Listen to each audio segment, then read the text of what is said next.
So now I'd like to introduce to you our another special guest, Assemblyman Dan Logue from the 3rd Assembly District, and we welcome him tonight. So thank you.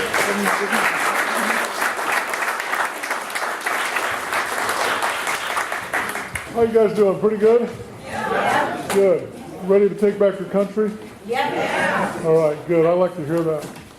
I'm in 3rd Assembly District in California, as you well know, and I've been here before, so I've talked to you before about the issues. You know that, this is the year we take back our country. We better do it this year.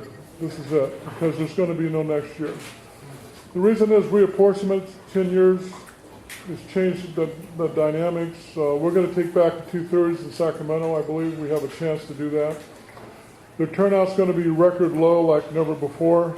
So, you're here tonight. You could be home watching a baseball game or something else, but you're here because you love your country. And that's what I love about you guys.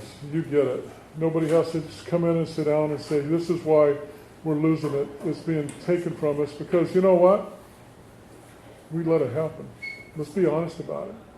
We went to sleep. And when we woke up, it was a whole different world. And we have a president who wants to change America. Kind of like D'Souza said, not just change it, but remake it. And now we're going to take it back. There's 200 years of history that proves that this is the greatest country the world has ever seen, ever. I was asked to speak to the Yuba City High School graduating class. It was pretty interesting. A lot of Hispanics and Laotians and Hmongs and a lot of minorities, and I walked in and I'm thinking, I'm 63 years old. These kids are just having a ball. You know what? They're talking and yucking it up and having fun, and I go, what am I going to do? How am I going to reach these kids? These kids are wanting to go have some fun. And the last thing they want to hear from is somebody who's not in their generation. And so I thought to myself, how do I reach them? What message can I teach or share these kids so when they walk out that door, they won't forget? And I just thought, you know what? I'm going to tell the story of America. I'm going to tell the story of freedom. And I told them that you stand on the shoulders of many people that went before you, who gave their lives to give you what you have today. You have a debt to pay. And now it's your turn to pay it. I said, everything that you have and everything that you love came at a price. And you are individuals. And we talked about the individual, what an individual that each one of them were. And that they were unique in their own way. And that this student is different than this student. And you have certain gifts that this student will never have. But in America, you can write your own script, like D'Souza said. Only in America. And I says, your fathers and your grandfathers came to this country not because of money or opportunity, because of freedom. And you're the beneficiary of that freedom. So remember that the baton is being passed to you, a new generation. And the question that I ask of you today is, will you drop the baton? Or will you carry that baton and run with all your heart and mind? And talk about the founding fathers and the price that they paid. And back when I took my father to see Saving Private Ryan about 15 years ago, it's the first time I've been to the movies with him since I was 14 years old. We went to Davis High School, to Davis, and it's a college town. And when we walked into the room, we sat down, and my father was at Normandy, and he actually fought with General Patton and marched through the Bulge and saw a lot of destruction. And so we sat there. And at the end of the movie, I described to the students about Captain Miller's last words to Saving Private Ryan. And I said, and basically he lost almost his whole platoon trying to save this one soldier so he can take him home to his family. And the last 2 words that he mentioned was, earn this, before he died. Earn this. And I said, you know what?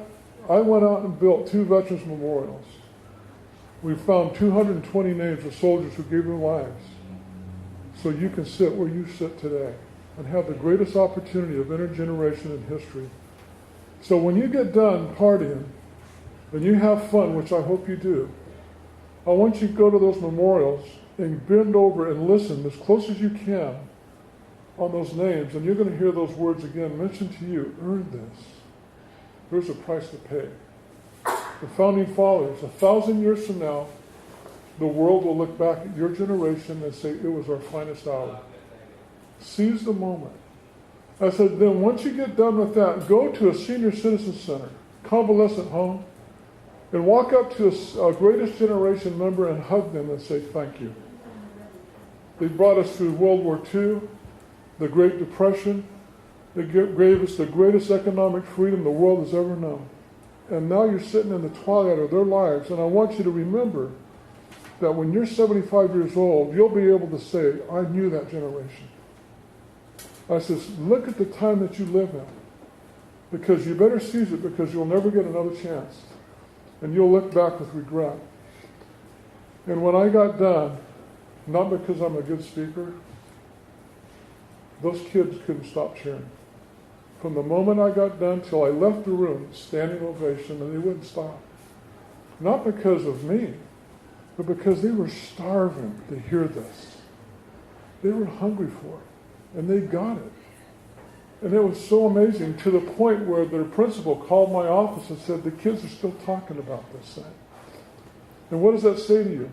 That your efforts are worth it. Do not give up. There are kids out there that love what you love. They just don't know it. They just have to be taught and shown the way and the opportunity. That's why I'm running for Congress, because I've been in Sacramento for 6 years. When I started out in politics, I've been in the private sector for 35 years. I had a passion in my county to see business succeed. It was a county that was the second poorest county in the state. My wife and I moved into the poorest town in the second poorest county in the state because I was asked to run for supervisor. And I thought, you know what?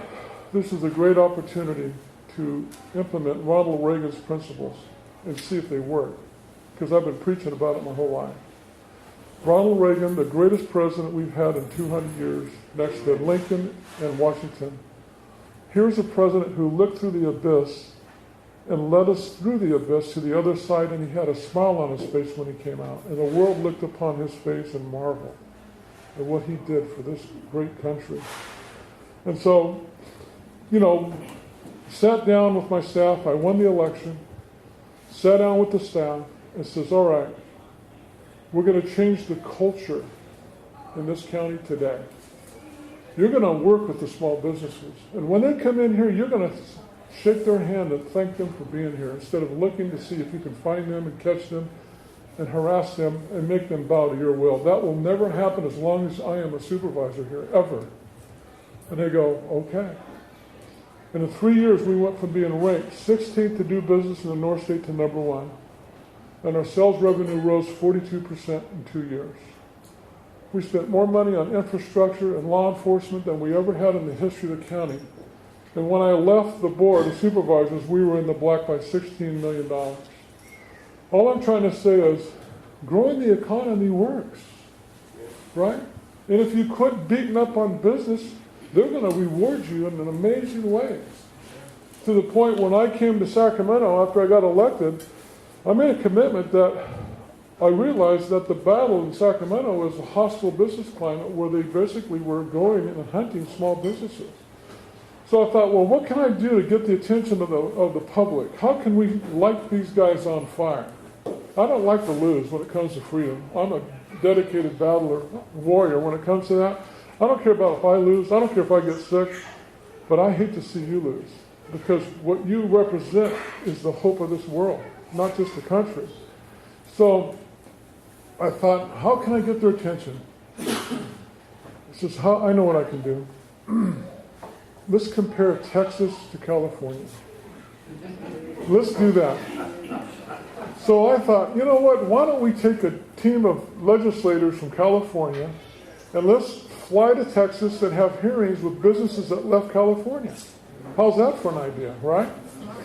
So Gavin Newsom comes into my office and he says, I hear you're the business guy. He just got elected. I says, well, I just want jobs. He goes, well, what can I do? I said, well, you can go to Texas with me. He goes, what? Texas? He goes, they'll kill me if I go to Texas. I said, you know what? We're going to go broke staying here. You might as well go with us there. He goes, okay, I'll go, right? So he actually goes. I have the teachers, lobbyists, the CTA come into my office, teachers in my district, and they sit down with me, and I'm Chief Minority Whip, and we stopped $60 billion in taxes from being raised with a Democratic-controlled Senate and Assembly. And we stopped it, and I led the fight. And so the teachers came in my office, and they sat down and said, we are really mad at you. And I go, why are you mad at me?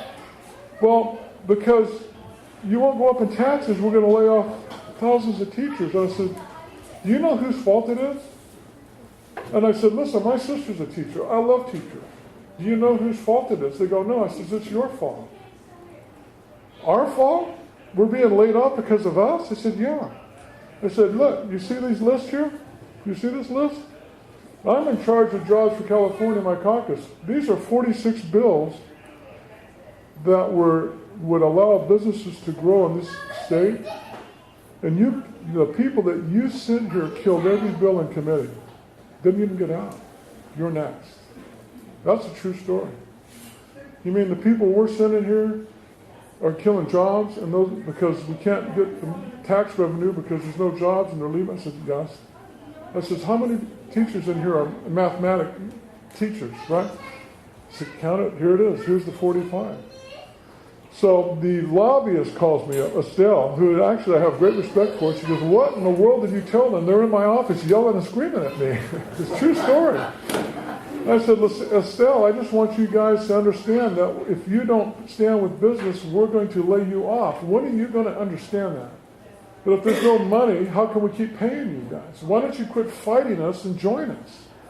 And she said, what do you want from me? And I said, I want you to go to Texas. And she bought the ticket to go to Texas. That's a true story. And so the bottom line here is, ladies and gentlemen, is we could win this fight because we are right. Because it works. And we don't have to apologize for it and run around the state and say, gee, I'm sorry, I feel this way. No, you know what? We feel this way because it works. And Ronald Reagan proved that it works. 200 years of our history proves that it works. And that's why I'm running for Congress. I've been in the Assembly for 6 years. Been in leadership. We stopped $60 billion in taxes. I've never voted for a tax increase. I've been true to my word. Taken on state agencies to where we've gotten back over $5 million in fines returned to small businesses in 4 years. Shut down departments that went after agencies, small businesses illegally, shut them completely down. Had hearings in my district with the CARB, the Air Resource Board, and the Labor Department. And there were so many people that showed up at the town hall meeting, you couldn't walk in the aisle. They were laying on the floor. They were so mad. The governor calls me up. He says, Dan, is it this bad? And I said, Governor, it's worse. And he goes, what can I do? And I says, meet and listen to their stories. So we go down there, and we sit down, and the governor looks at this young lady and says, why are you almost in tears? She said, Governor, I have a FedEx business. It's small. And the commissioner's sitting next to her. They fined me $20,000 because they said I didn't pay somebody $150. Well, we paid it, and here's all the documents, Governor. And the commissioner forced us to appeal it, and we won. She goes, it cost me $20,000 to fight this, Governor. And we won. And then they told me, if you pay $10,000, well, we won't make you appeal it again.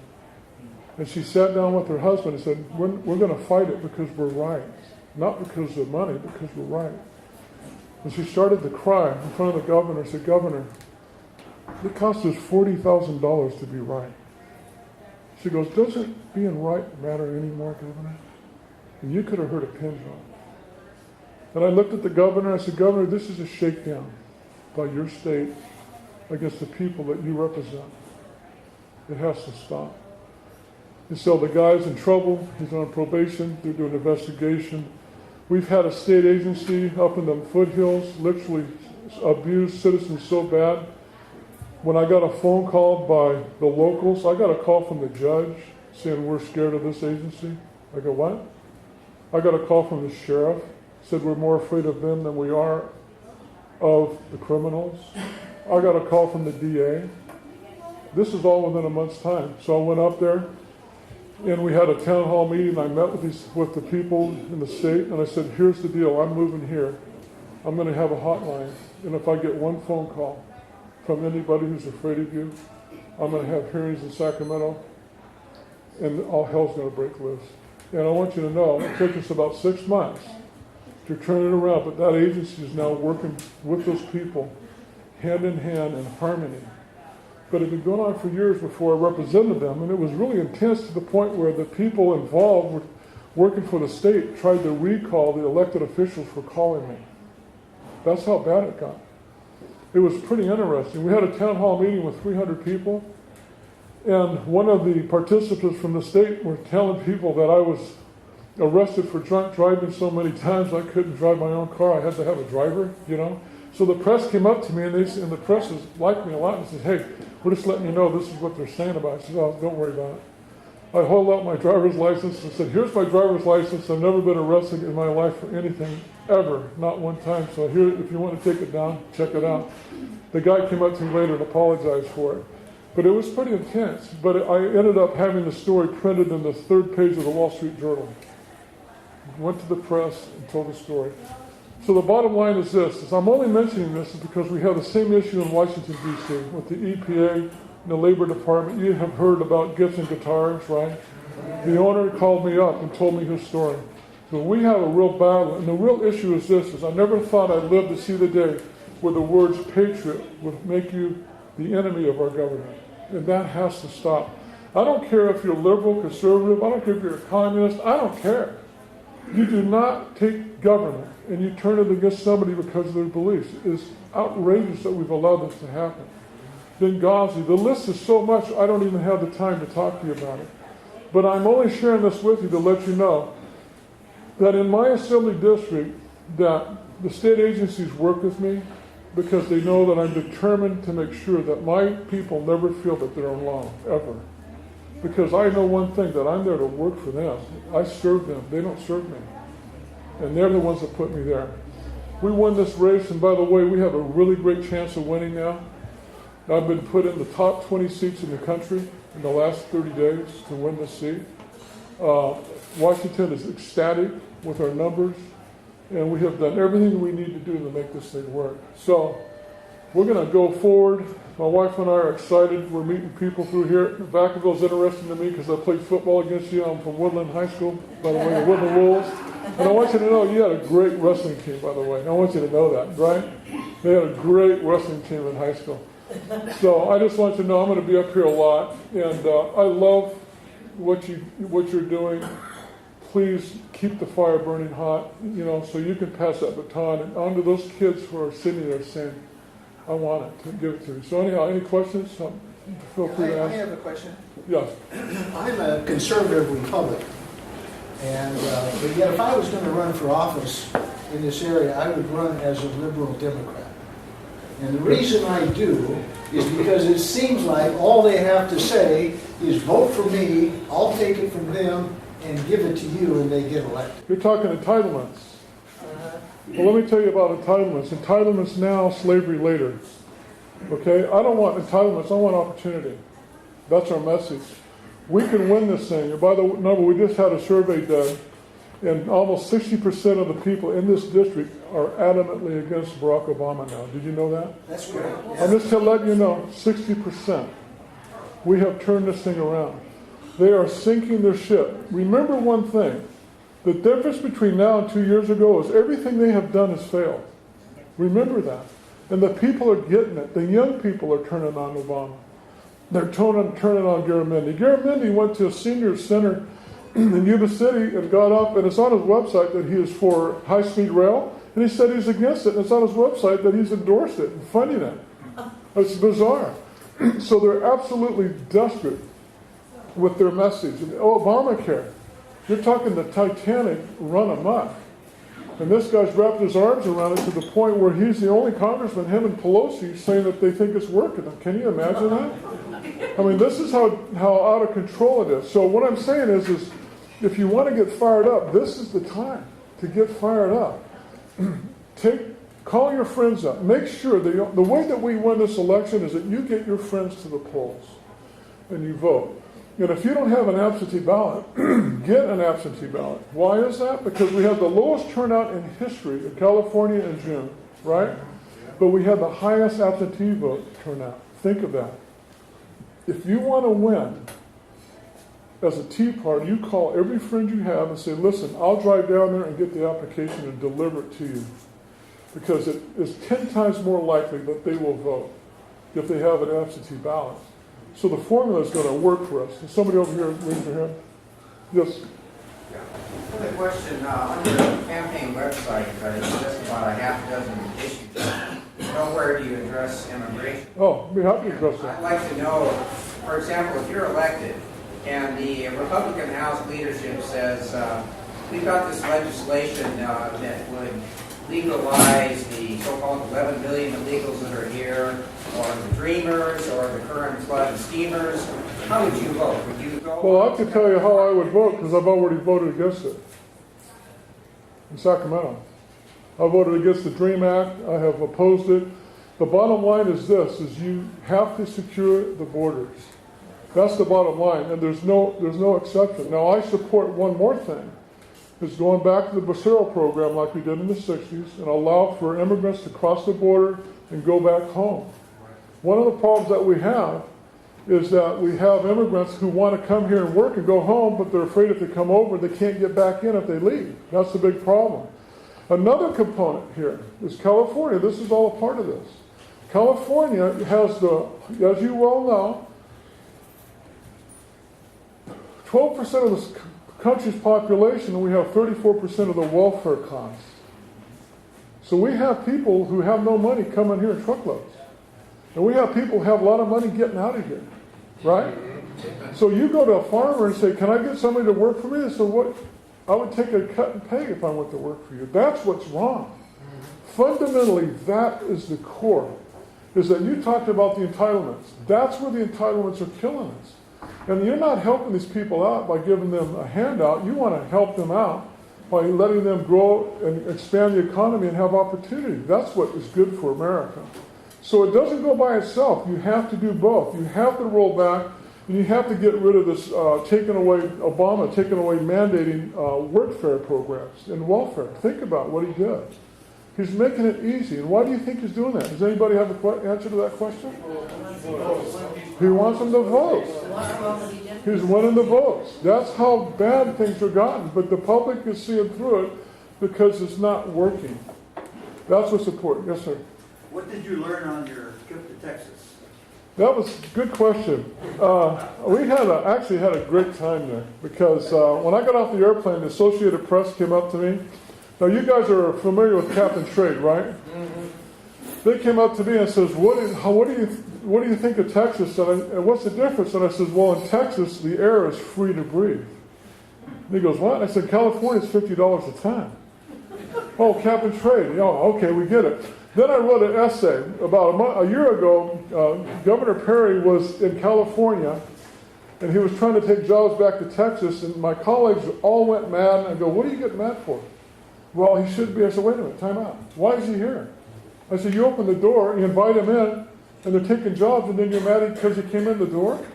So I did an editorial that ran in the LA Times, and they picked it up, and it was hilarious, and it was about Governor Brown, why don't you go to Texas to bring jobs to California? That was the headlines. And so it's the top 10 reasons why he should go to Texas to bring jobs to California. Number one, because we are number one in poverty and unemployment. That's why you should do that. And then we went on, so come to California where we exchange the black tie for red tape. Come to California where we really love to hunt small businesses and find them until they're out of business. And I just went down, boom, boom, Ed Letterman's thing, we just smoked them. The LA Times got a hold of it. They were mad. They said it called it stinging sarcasm, but it was absolutely the truth. What we learned was businesses were saying to us that doing business in California was the death of 1,000 cuts. They didn't come here to help us. They came here to hunt us and find us and catch us. And that's what I met with the governor about, because he asked me to meet with him when I got back from Texas, about the trip. And I shared the message with him. So the cap and trade is another issue. That's going to be a big problem. I'm going to tell you one more thing, ladies and gentlemen. your gasoline costs are going to go through the ceiling. So keep an eye on it because the Democrats are going to pay for that. Mark my words. Now, back in 2010, I wrote a ballot measure called Prop 23. Only a handful of legislators have ever put a ballot on California ballot measure, ever. I raised $3 million in 45 days, got 800,000 signatures to suspend AB 32. Okay?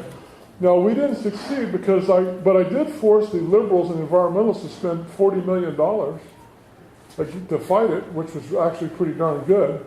And we were successful in the fact that other legislation passed because they spent so much time on it. I was debating George Schultz on PBS. Tom Steyer, you've heard of him, right? You know the guy that's going to put up $1 million if you support the Keystone Pipeline? I debated him at the press club in 2010. This is a billionaire, and it's pretty funny. And I'm going to tell you how it went. I smoked this guy, not because I'm smart, but because you guys are right. So they set me up, Harvard graduate. This guy's a genius. You know, I went to Sac State. I'm from Linda. He's from, you know, he's related to the heirs of the Crocker fortune. So the press club says, let's get this Logue guy who wrote this ballot measure because they were freaking out. Jim Cameron, the Getty family, Google, Facebook, all of them came up against us. Every giant in the industry was against us. So they said, let's have him for a debate. And I'll get all the press here. So they had the Times and the Wall Street Journal. Everybody was there. So we're going to mop this guy up. By the time we got done, I had to defend this guy because we were beating him so bad. And that's a true story. And then the press got up and said, from this chronicle, said, hey, what do you think? Do you really believe in global warming is not real? I said, you know what? I can't say that because I'm not a scientist. And so I can't say that it's a fact. And I know the 31,000 scientists who have signed this document right here stated that it isn't man-made. Here it is. What? 31,000? Yeah, here it is. 31,000 signatures. But I will say this, that there is a fact that 3 million people are dying from starvation and malaria every year. And you want me to spend $150 to $1 trillion in global warming while 3 million people die every year? I said, how's that compassion? How does that work out, Mr. Steyer? They got quiet. And then he goes, well, you're telling us that CO2 is not harmful to your health? And I says, are you kidding me? 95% of it's produced by the earth and the ocean. Are you kidding? You know? I said, let me tell you why AB 32 is harmful to your health. It's because everybody's going to be out of work and we're not going to be able to get any health insurance to cover our health. They went berserk over that. So anyhow, that's a true story. Any other questions? Yes, ma'am. It's not necessarily a question, or maybe it is, that here locally we have a very corrupt judicial system in the family law. And I tried to bring this concern to the Commissioner on Judicial Performance, and pretty much me and 10 very brave individuals with 35 signatures, I'm the author of the Notice of Intention to recall a judge out of Solano County. And my concern is that I've tried to raise the concern with the transcripts, with witnesses, and so far it is underway. You know, it is on we have the petition that's been approved as of January 16th. But we're having a very, where do you go and how do you hold judges truly accountable when they are violating your constitutional rights? And, you know, I and other... Is it a circuit court, Superior Court judge? No, this is the Superior Court, Okay. Fairfield, Judge Unger. Now, there was a time in Yuba County where you had the same issue, and they actually got the recall going, and they actually put it on the ballot. So this is an issue that's local, and I just want to say this, that if you want to save your freedom, what is the most important way to save it? I mean, there's one thing that you can do to save your freedom. You know what it is? It's shift power away from Sacramento and Washington back to local government. That's the answer. And what is the difference between liberty and freedom? Why did Patrick Henry say, give me liberty or give me death? Why did he say that? Because liberty requires responsibility. Freedom doesn't. Think of that. Our founding fathers knew that they've been here 150 years, okay, and they started governing themselves. And they knew that if they built the house next to the river and that river wiped them out, they're going to build a house a little bit higher. They're not going to wait for FEMA to come along. See what I'm saying? So it's really interesting. My wife and I were back there in the church where he gave his great speech, and it was fascinating when they did a rendition of his speech, and you watch up. We sat in the pew where he sat. If you get a chance to do that, you should do it because it's phenomenal. But he gave that speech, and there was a founding father named Edward Carrington who was sitting on the windowsill, and when he heard the speech, they voted to succeed from Britain, and he said, I want to be buried in the spot where I heard the speech, and they buried him outside that window. That was my great-great-grandfather. And so I have a love for this country that's born into my soul, and you are the ones who are prepared to carry the torch. So yes, sir. Well, I'm not quite sure how to ask the question, but in light of what happened down in Mississippi with the Daniels, and then of course in Virginia, how much support are you getting from the mainstream Republicans? And the reason why I'm asking this is for two reasons. One, are they going to try to pull some shenanigans on the one hand? But on the other hand, if you get a lot of support from the mainstream Republicans, I'm not sure if you're somebody I want back. Yeah, that's okay. So, that's a good answer. That's a really good question. But and this is how I stand. I'm here to tell you the truth, not to lie to you or win you over. I don't care about the mainstream Republicans. I'm not interested in the fight between McDaniel and Cochran. I don't care. You know what? My problem is Obama and Pelosi.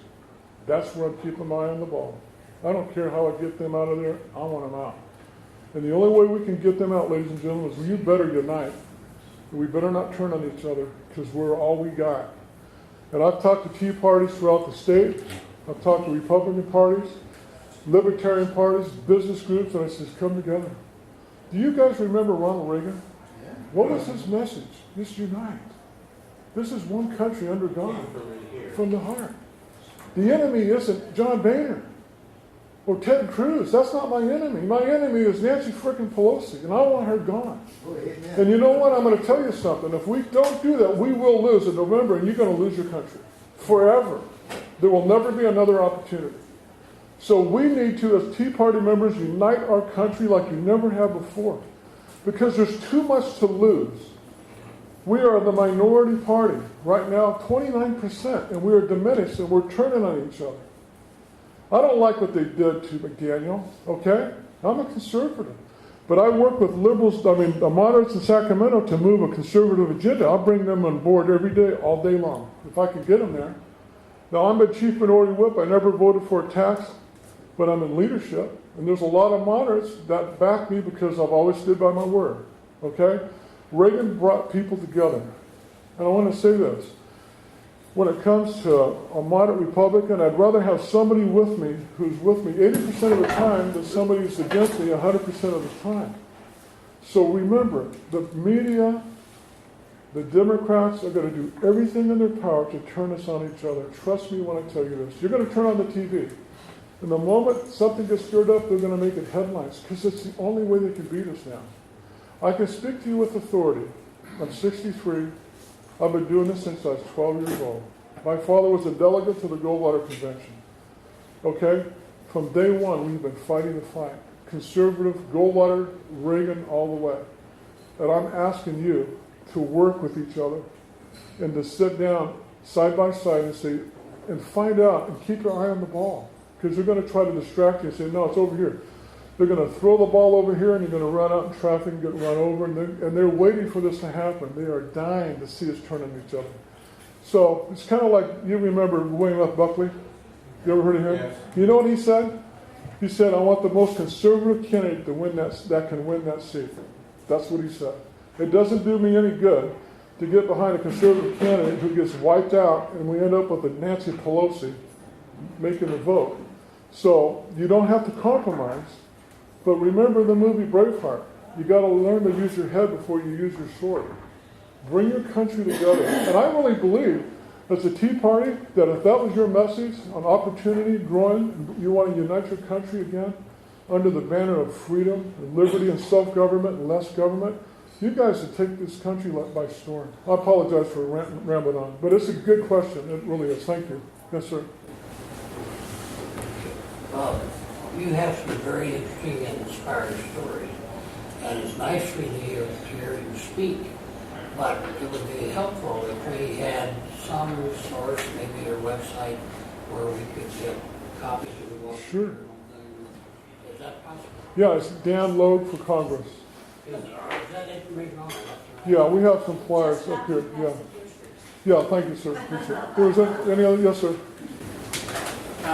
It's my first time here because I really want to see if we can make a change. Sure. The question I would ask, you seem to have quite knowledge in that area, how can we create trust? In other words, I need to create trust in these people before I'm going to join. How do I do that and intelligibly, not just on a whim?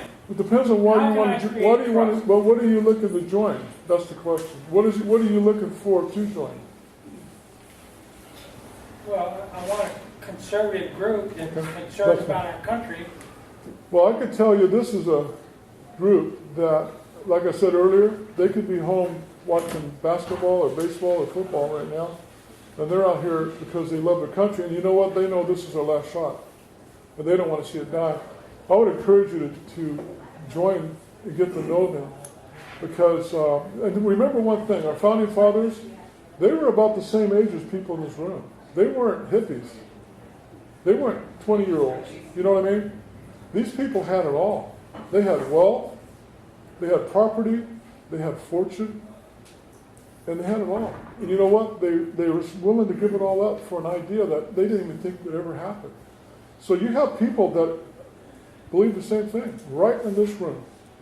And look around at the ages. You know why they're so dangerous to the establishment? It's because they know, they get it, and they can't be manipulated. So I would take your leadership here and have lunch with them and get to know these people, because I think you got the best friend you'll ever have right here.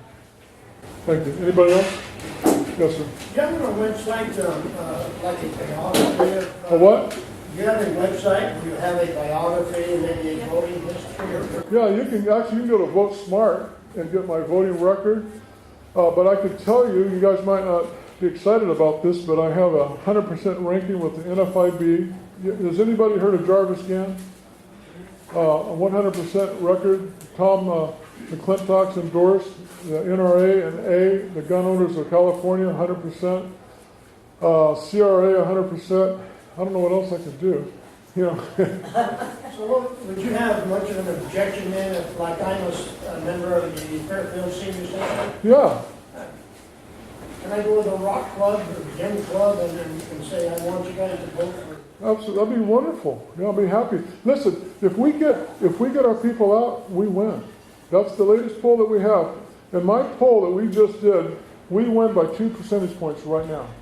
That's how good we're doing. I mean, listen, let me tell you one more thing real quick. Whoever is the congressperson in this district for the next 10 years will remake this district. It will be remade. I'll work with Don and Jim here. These guys are all-stars. They're working themselves to the bone.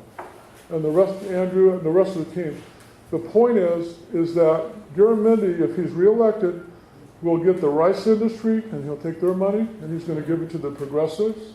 He's going to go to the farming community and take their money, and they're going to build up a war chest to snuff you guys out, okay?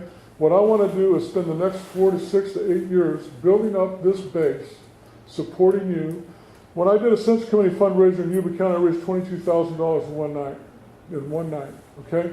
I want to raise the resources to get people standing with you. I'm tired of a shrinking party because our ideas are right. So but this is going to be a crusade. We're going to make CD3 your county district. Can you imagine how great that would be? What would it be like to be able to call a representative up in your district finally and say, this guy will stand with me when it comes to business and jobs? Wouldn't that be great? So you at least get one voice here because you guys are alone. So anyhow, I'm sorry I'm going to take up all your time. Anyhow, thank you. God bless you guys. Keep it. Thank you.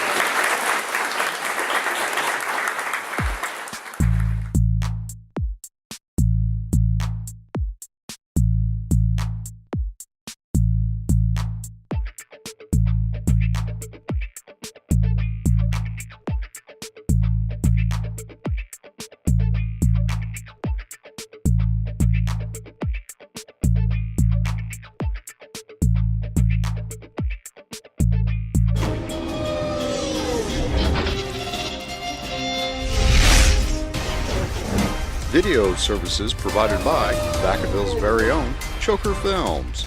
Video production, editing, and compositing services.